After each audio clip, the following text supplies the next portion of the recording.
Wiring an alternator as a generator, you say?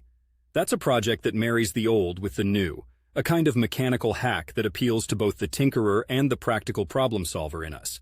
Let's start with the basics. An alternator, in its essence, is a device that converts mechanical energy into electrical energy, typically seen in cars for charging the battery and powering the electrical system when the engine is running. Now, when you're repurposing it as a generator, you're essentially looking to harness that capability, probably for a DIY project or a renewable energy setup. First and foremost, ensure you have the right type of alternator for your project. You're looking for one with a built-in voltage regulator, which is common in most modern vehicles.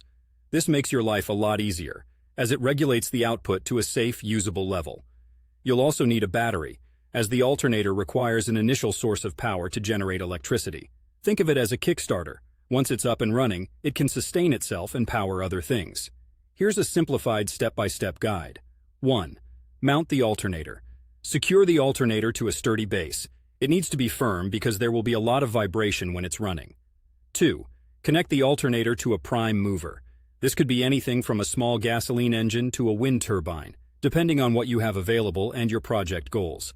This is what will drive the alternator, replacing the car's engine in its original setup. 3. Wiring the battery. Hook up the battery to the alternator. The alternator should have terminals labeled for positive and negative. Make sure to connect these correctly to the corresponding battery terminals. This initial power helps get the alternator started. 4. Setting up the voltage regulator. If your alternator has an external regulator, you'll need to wire this according to the manufacturer's instructions.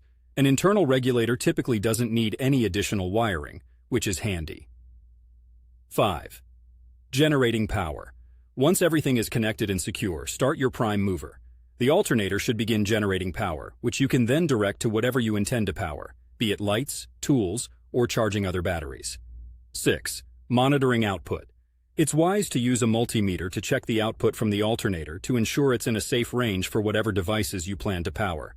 Remember, safety first. Working with electrical components carries inherent risks, so ensure you understand the basics of electrical safety, wear appropriate protective gear, and consider consulting with someone experienced if this is your first rodeo.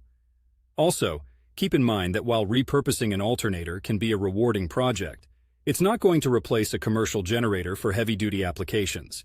But for small projects, especially if you're into renewable energy sources like wind or water to drive the alternator, it's a fantastic way to get hands-on and create something practical and sustainable.